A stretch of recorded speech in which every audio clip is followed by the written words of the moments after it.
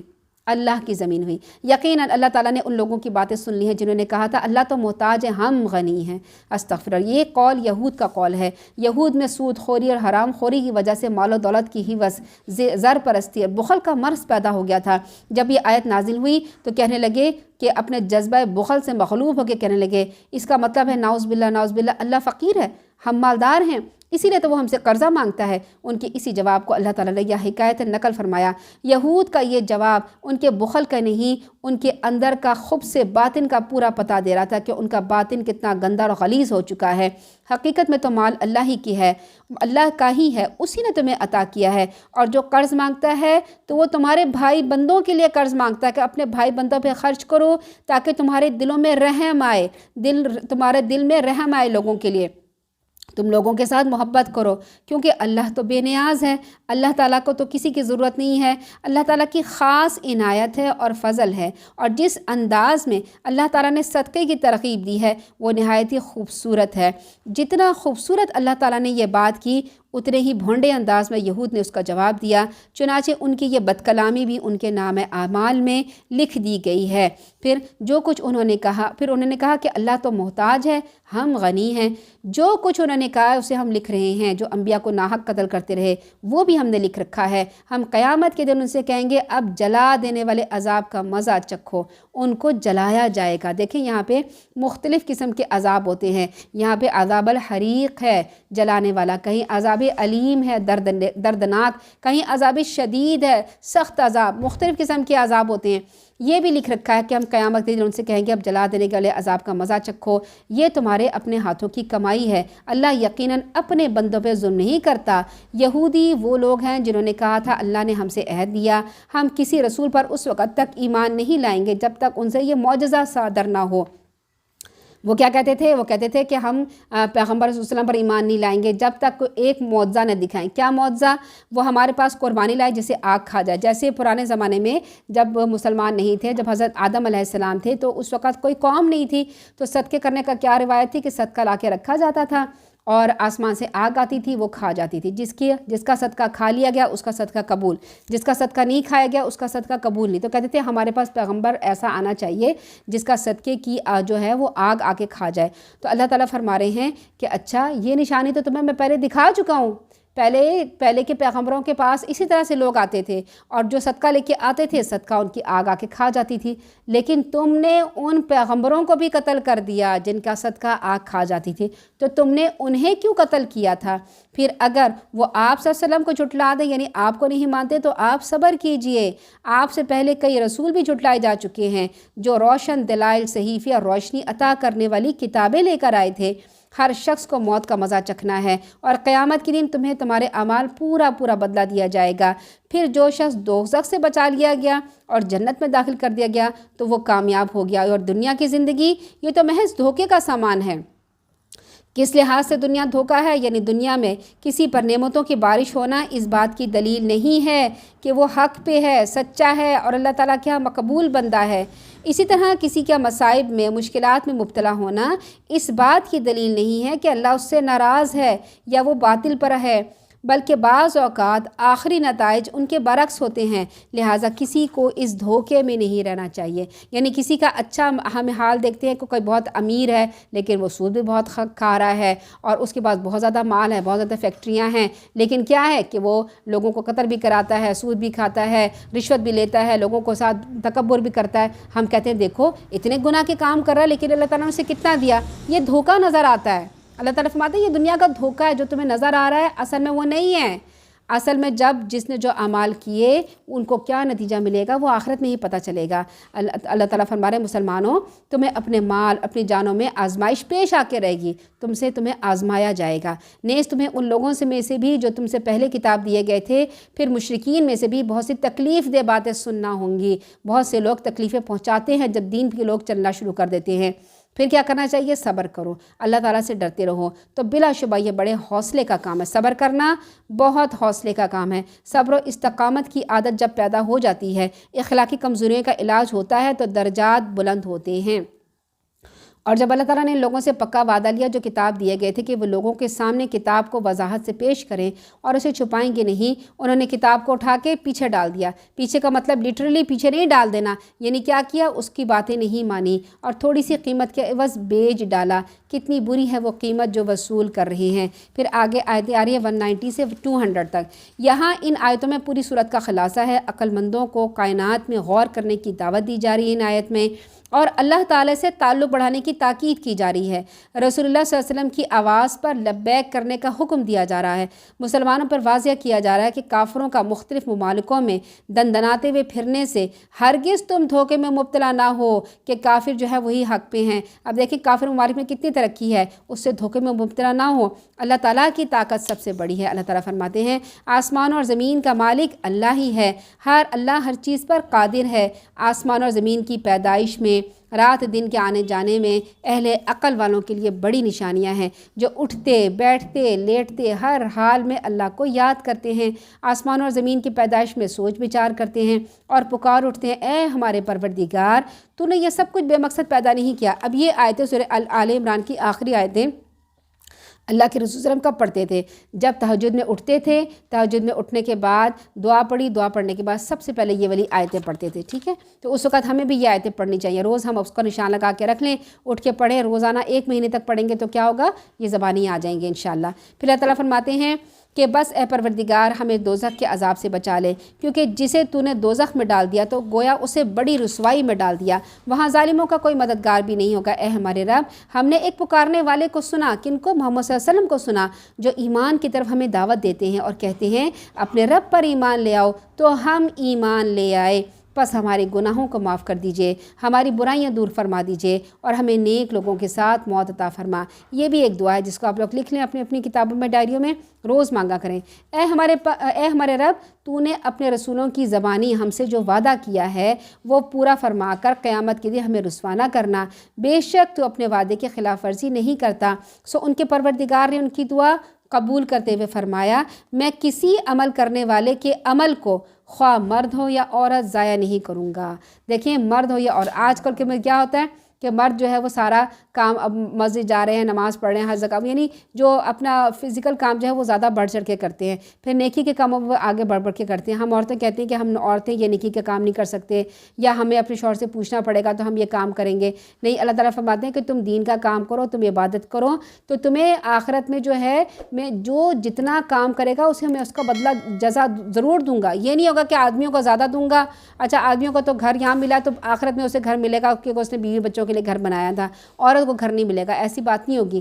جو عورت دین کا کام یعنی دین کے عبادت کرے گی اور اللہ تعالیٰ کے کہے پہ، اللہ کے رسول کی سنت پہ چلے گی، اسے میں اسی طرح سے جزا دوں گا جیسے آدمی کو جزا دوں گا۔ اس وقت ایسے نہیں ہوگا کہ آدمی اوپر اور عورت ایک درجہ نیچے، نہیں، سب کے درجات اس وقت برابر ہوں گے۔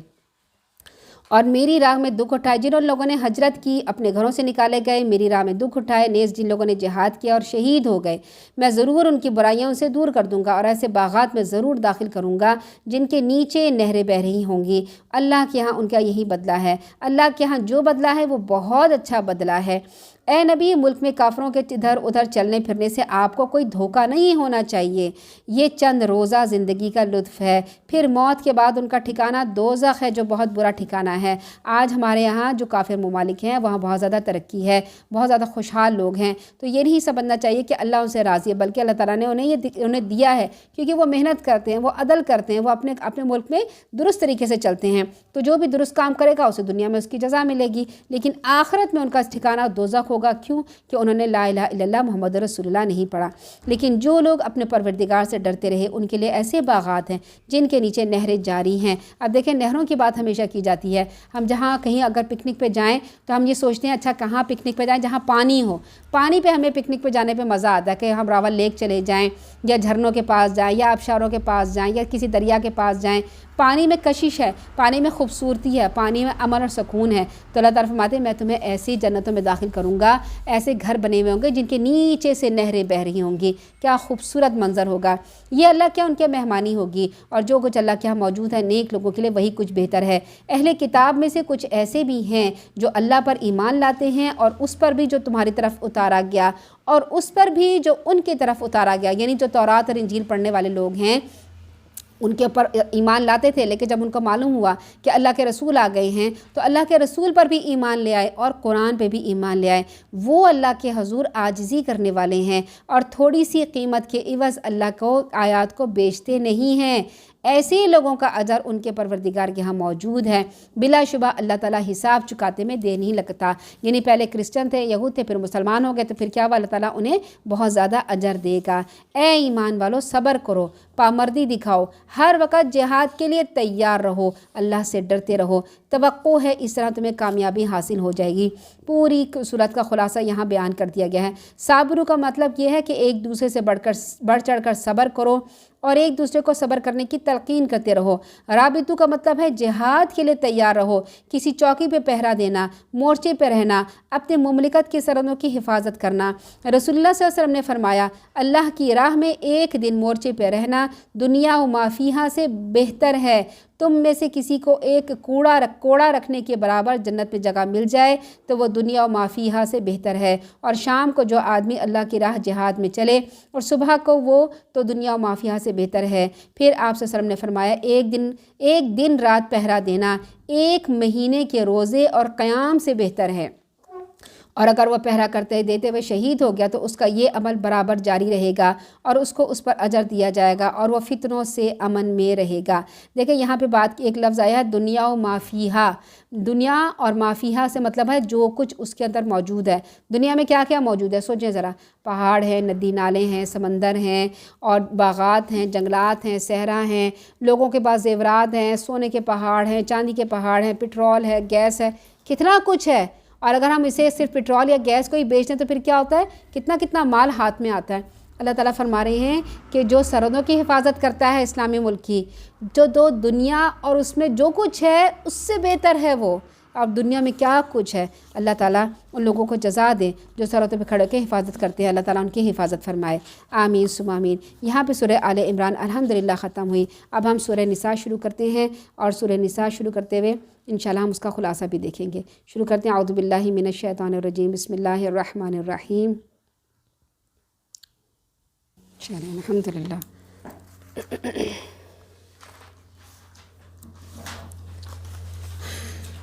سورہ نساء شروع کرتے ہیں اللہ تعالیٰ کی دی ہوئی توفیق سے۔ اس میں بہت زیادہ امپورٹنٹ باتیں ہیں، وہ ہم دیکھتے ہیں کہ زیادہ تر اس کا نام ہی سورہ نساء ہے۔ دیکھیں اللہ تعالیٰ اپنے بندوں سے کتنی محبت کرتا ہے، خاص کر عورتوں سے، کہ ان کے نام پہ ہی ایک صورت رکھی ہے۔ کوئی آدمیوں کے نام پہ کوئی صورت ہے؟ کوئی بھی صورت نہیں ہے۔ سورہ نساء عورتوں کے نام کی صورت ہے۔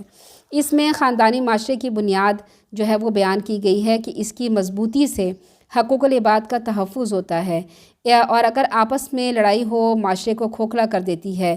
اسلامی مضبوط جماعت ہو، وہ اہل کتاب کو اسلام کی دعوت دیتی ہے، یعنی اسلام کی دعوت دینے کے لیے لازمی ہے کہ آپس میں لڑائیاں نہ ہوں۔ آیت نمبر 101 سے لے کر 43 تک حسن معاشرت کے بارے میں ذکر کیا گیا ہے۔ پھر آیت نمبر 44 سے 57 تک اہل کتاب کو تبلیغ دی گئی ہے۔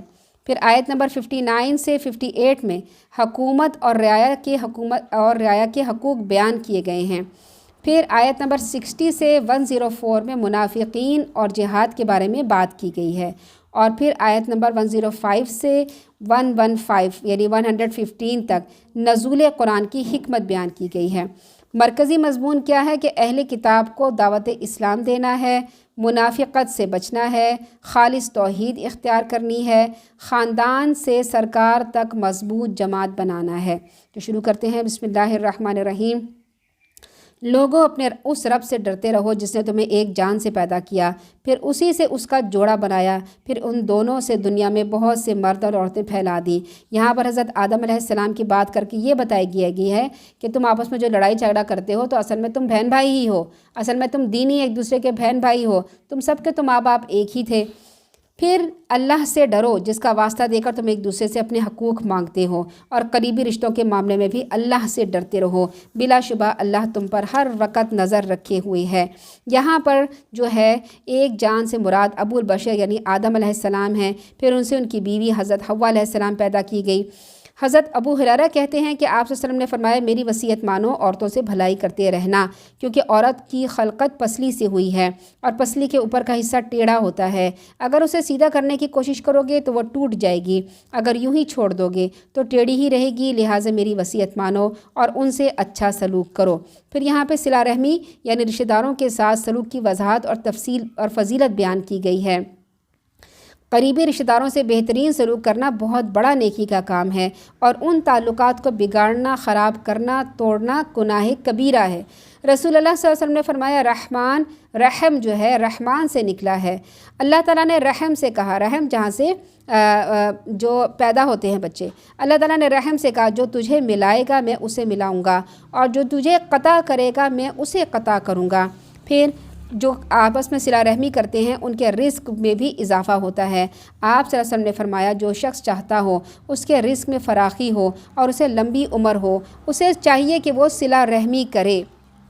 پھر آپ صلی اللہ علیہ وسلم نے فرمایا، قطع رحمی کرنے والا جنت میں نہیں جائے گا۔ پھر اللہ تعالیٰ کے فرماتے ہیں، بلا شبہ تم پر ہر وقت اللہ تعالیٰ نظر رکھے ہوئے ہے، اور یتیموں کو ان کے مال واپس کر دو، ان کی کسی اچھی چیز کے بدلے انہیں گھٹیا چیز نہ دو، نہ ہی ان کا مال اپنے مال میں ملا کر خود اس سے کھانے کی کوشش کرو، یہ بڑے گناہ کی بات ہے۔ یہاں پر عرب میں یتیموں کے حقوق کئی طرح سے پامال ہو رہے تھے، انہیں حقوق کی پامالی کا یہاں بالترتیب تذکرہ ہو رہا ہے۔ مثلا جو چیزیں بطور امانت کے سرپرست کے پاس ہوتی، وہ انہیں واپس کرتے وقت یہ کوشش کرتا کہ اچھی چیزوں کے بدلے میں کوئی پرانی اور گھٹیا چیز دے کر بات پوری کر دی جائے اور اچھی چیز نہ دی جائے۔ دوسری صورت یہ تھی کہ کھانے پینے کی اشیاء کو ملا جلا کر اپنا فائدہ حاصل کرنے کی کوشش کی جاتی تھی، ان باتوں سے منع کیا گیا۔ پھر اللہ تعالیٰ آگے فرماتے ہیں کہ تم یتیم لڑکیوں کے بارے میں تم انصاف نہ کر سکو گے تو پھر دوسری عورتوں سے جو تمہیں پسند آئیں 2 3 4 نکاح کر لو، لیکن اگر تمہیں اندیشہ ہو کہ ان میں انصاف نہ کر سکو گے تو پھر ایک ہی کافی ہے۔ یہاں پر یتیم لڑکیوں کی حق تلفی کے بارے میں بات ہو رہی ہے۔ جب وہ یتیم لڑکیاں اگر کسی کی سرپرستی میں ہو، کوئی چچا ہے، تایا ہے، اس کے بھی لڑکے ہیں، تو کیا ہوا کہ اب یتیم لڑکی جوان ہوئی تو 3 صورتیں پیش آ سکتی ہیں۔ ایک یہ کہ لڑکی خوبصورت نہ ہو اور ولی کے دل میں اس کے لیے الفت یعنی محبت بھی نہ ہو، اور وہ محض اس لالچ سے اس سے نکاح کر لے کہ اس کے ورثے کا مال ہاتھ سے نکل جائے گا، یعنی کوئی ایسی یتیم بچی ہے جو خاندان میں ہے اور خاندان میں اس کی پرورش کی جا رہی ہے، تو اب یہ ہے کہ وہ جوان ہوئی ہے، اب اگر لڑکی خوبصورت بھی نہیں ہے اور ولی کے دل میں اس کے لیے کوئی جس نے اس کو پالا اس کے دل میں کوئی محبت بھی نہیں ہے کہ وہ اس سے شادی کر لے یا اپنے بچے کی اسے شادی کر دے، تو اور صرف اس لیے نکاح کر دے کہ اس کے مال ہاتھ سے نہ نکل جائے، اس طرح نکاح کرنا ظلم ہوتا ہے لڑکی پر۔ دوسرے یہ کہ لڑکی خوبصورت بھی ہو اور صاحب جائیداد بھی ہو، اس صورت میں ولی اس سے نکاح تو کر لیتا ہے مگر جتنا حق مہر دوسری عورتوں کو دیا جاتا ہے اسے نہیں دیتا، کم دیتا ہے، تو پھر کوئی دوسرا شخص ولی کی موجودگی میں اس سے نکاح بھی نہیں کر سکتا۔ یعنی ایک یہ صورت ہے کہ لڑکی اچھی نہیں، خوبصورت نہیں اور اس کا دل بھی نہیں ہے تو اور صرف لالچ کی خاطر اس سے نکاح کرتا ہے۔ دوسری صورت یہ ہے کہ لڑکی خوبصورت بھی ہوتی ہے، صاحب جائیداد بھی ہوتی ہے، اور صرف اس سے جب نکاح کرتا ہے تو اس لیے نکاح کرتا ہے کہ میں اسے کم مہر دے کے اسے شادی کر سکتا ہوں۔ اگر وہ کسی دوسرے آدمی سے شادی بھی نہیں کرنے دیتا کہ نہیں میں خاندان سے باہر یا میں اپنے علاوہ کسی اور سے تمہاری شادی نہیں کروں گا، نہ اسے کسی اور سے شادی کرنے دیتا ہے اور اس کا حق مہر بھی بہت کم دیتا ہے۔ پھر تیسری صورت یہ ہے کہ لڑکی نہ تو خوبصورت ہو نہ صاحب مال ہو، اور اس صورت میں ولی کو اس سے نکاح کرنے میں کوئی دلچسپی بھی نہیں ہوتی۔ یہی ناانصافیت ہے جن کا ذکر اللہ تعالیٰ نے یہاں بیان کیا۔ سیدہ عائشہ فرماتی ہیں کہ ایک شخص ایک یتیم لڑکی کی پرورش کرتا تھا، اس نے صرف اس غرض سے اس کے ساتھ نکاح کر لیا کہ وہ ایک کھجور کے درخت کی مالکہ تھی، ورنہ اس کے دل میں اس لڑکی کے لیے کوئی الفت نہ تھی۔ اس کے حق میں یہ آیت اتری۔ اس حدیث کے راوی کہتے ہیں میں سمجھتا ہوں وہ لڑکی اس درخت اور دوسرے مال کے اسباب میں اس مرد کی حصے دار تھی۔ پھر یہاں پر ایک بات کی گئی ہے کہ اگر تمہیں یتیم لڑکیاں پسند نہ آئیں تو زبردستی ان کا مال ہتھیانے کی خاطر ان سے شادی نہ کرو۔ اس کے علاوہ جو تمہاری اور دوسری عورتیں مل سکتی ہیں تم ان سے شادی کر سکتے ہو۔ اگر 1 پسند ہے 1 کرو، 2 پسند ہے 2 کرو، 3 پسند ہے 3 کرو، 4 تک تمہیں اجازت ہے۔ کیوں کہ پہلے عربوں کے ہاں 4 سے زیادہ بیویاں رکھی جاتی تھیں۔ حضرت ایک سیدنا عبداللہ بن عمر کہتے ہیں کہ غیلان بن سلمہ جب اسلام لائے تو ان کی نکاح میں 10 عورتیں تھیں، آپ نے فرمایا ان میں سے کوئی 4 پسند کر لو باقی چھوڑ دو۔ جبکہ ہمارے ہاں اس آیت کو کیسے لیا جاتا ہے کہ اللہ نے آدمیوں کو حکم دیا ہے کہ بھئی تم 4 شادیاں کرو، حکم نہیں دیا بلکہ کہا ہے اگر تمہیں شادیاں کرنی پڑیں، اگر تمہارے پاس اتنا مال ہے، اگر تمہارے اندر اتنی قوت ہے کہ تم 4 کر سکتے ہو، 2 کر سکتے ہو، 3 کر سکتے ہو، تو بس اتنی کرو، اس سے زیادہ نہ کرو، ٹھیک ہے۔ اور ہمارے ہاں کیا اس کا تصور کیا جاتا ہے کہ بھئی اس کو سمجھا جاتا ہے کہ اللہ نے حکم دی، نہیں، اللہ تعالیٰ نے فرمایا کہ ہاں ایک پاسبلٹی ہے، اگر تم شادیاں ہی کرنا چاہتے ہو زیادہ تو تم کیا کرو، شادی کر لو اور غلط کام نہ کرو، یعنی زنا کرتے نہ پھرو، بلکہ اگر اللہ تعالیٰ نے تمہیں اتنا مال دیا ہے تم کفارت کر سکتے ہو تو 2 بھی کر سکتے ہو، 3 بھی کر سکتے ہو، 4 بھی کر سکتے ہو، لیکن ان کے درمیان میں پھر عدل کرنا ہوگا۔ اگر تمہیں یہ اندیشہ ہو کہ ان میں انصاف نہیں کر سکو گے تو پھر ایک ہی کافی ہے، یعنی اگر یہ اندیشہ ہو کہ اگر تم انصاف نہیں کر سکتے تو 2 نہیں کرو، 3 نہیں کرو، 4 نہیں کرو، ایک ہی کر لو اور اس کے ساتھ انصاف کرو۔ پھر وہ کنیزیں جو تمہارے قبضے میں ہوں۔ بے انصافی سے بچنے کے لیے یہ بات قرین ہے کہ نیز عورتوں کو ان کے حق مہر بخوشی ادا کر دو۔ ہاں اگر وہ اپنی خوشی سے اس میں سے کچھ تمہیں چھوڑ دیں تو تم اسے مزے سے کھا سکتے ہو۔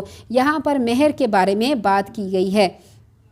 یتیم لڑکیوں اور ان کے حق مہر کا بیان شروع ہوا تو عام عورتوں کے حق مہر کی بات بھی تاکید فرما دی گئی کہ ان کے حق مہر انہیں برضا و رغبت پورے کے پورے ادا کرنے چاہیے۔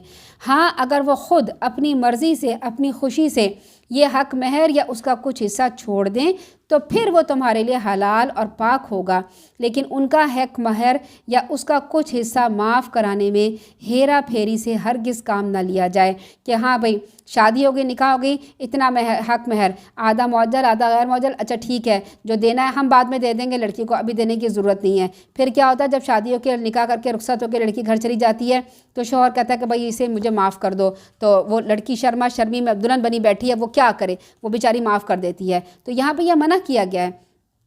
اچھا حق مہر کتنا ہو؟ ایک تو حق مہر لازمی دینا ہوتا ہے۔ ہمارے یہاں کیا ہوتا ہے، حق مہر دیا نہیں جاتا، مہندیاں کی جاتی ہیں، براتیں کی جاتی ہیں، بہت زیادہ خرچے کیے جاتے ہیں، پارلروں میں بہت میک اپ کیا جاتا ہے، ہزاروں کا میک اپ ہوتا ہے، لاکھوں کے ڈریس بنتے ہیں۔ مہر کتنا ہے؟ او جی 32 روپے ہوگا یا 1000 ہوگا، 5000 ہوگا۔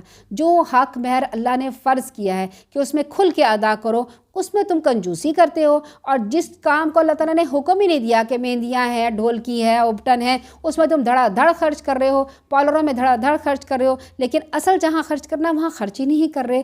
تو اصل خرچ کرنا ہے حق مہر میں۔ حق مہر کتنا ہوتا ہے؟ جتنے لڑکے کی حیثیت ہوتا ہے، جتنا لڑکا دے سکتا ہے۔ جیسے نکاح ہو رہا ہے فوراً حق مہر اسی وقت ہاتھوں ہاتھ ادا کرے۔ حق مہر کتنا ہونا چاہیے؟ اس سلسلے میں سب سے پہلے ہمیں سنت نبوی کا ملحوظ رکھنا چاہیے۔ چنانچہ ابو سلمہ بن عبد الرحمن کہتے ہیں کہ میں نے سیدہ عائشہ سے پوچھا رسول اللہ صلی اللہ علیہ وسلم کی بیویوں کا مہر کتنا تھا؟ انہوں نے کہا 12 اوقیہ چاندی اور نش۔ پھر سیدہ عائشہ نے مجھ سے پوچھا جانتے ہو نش کیا ہے؟ میں نے کہا نہیں۔ تو کہنے لگی نش سے مراد نصف، اور یہ کل 12.5 اوقیہ چاندی یا 500 درہم ہوئے۔ رسول اللہ صلی اللہ علیہ وسلم کا اپنی بیویوں کے لیے یہی حق مہر تھا۔ اب اگر اللہ کے رسول صلی اللہ علیہ وسلم کا حق مہر دیکھیں اور اس کو کیلکولیٹ کریں تو کیا بنتا ہے کہ 12.5 اوقیہ چاندی، ایک اوقیہ میں 40 درہم ہوتے ہیں، اور 500 درہم والی آیت کو ہم اگر ترجیح دیں، درہم چاندی کا ایک سکہ ہوتا ہے جس کا وزن 1/5 3 ماشی ہوتا ہے، یعنی تقریباً 1.5 رتی ہوتا ہے۔ اس حساب سے 131 تولے چاندی ہوئی۔ کتنے تولے چاندی ہوئی؟ 131 تولے چاندی۔ اور ہم جو زیور کبھی کبھی لیتے ہیں چاندی کا تو 2 یا 3 تولے کا، اگر ذرا بھاری صاحب نے بنوا لیا تو 3-4 تولے کا بنتا ہے، ورنہ زیادہ سے زیادہ آپ نے کانوں لے کے لے لیا، بالیاں لے لیں یا کچھ، وہ ماشے میں آ جاتی ہیں۔ تو کتنا تولے تھا؟ 131 تولے چاندی ازواج مطہرات کا وہ دیا جاتا تھا حق مہر۔ اب غور سے سن لیں اس مسئلے کو کہ ہمارے ہاں کیا کہا جاتا ہے، بھائی بس 32 روپے، 5000، 1000، بس اتنا دو، نہیں۔ اور کیا شرعی کہا جاتا ہے؟ جب شرعی سن لیں، اللہ کے رسول صلی اللہ علیہ وسلم سے بڑھ کر اور شرعی کو بنانے والا کون ہے؟ اللہ کے رسول صلی اللہ علیہ وسلم ہے۔ انہوں نے چاندی اگر دیا ہے تو 131 تولے کے برابر ان کو دیا ہے۔ اچھا حق مہر اگر ہم اس کو اگر کیلکولیٹ کریں، اس چاندی کو اگر کیلکولیٹ کریں، 131 تولے چاندی، آج 29 مارچ 2023 کو 1 تولہ چاندی کی قیمت ہے 2443 روپے۔ یہ میں نے سارا بیٹھ کر رات کو کیلکولیٹ کیا ہے، 2443 روپے پر تولہ چاندی۔ 131 تولہ چاندی کی قیمت بنتی ہے 3,20,033 روپے۔ اس زمانے میں 3,33,033 روپے مہر دیا جاتا تھا، اور آج کے زمانے میں کیا ہے؟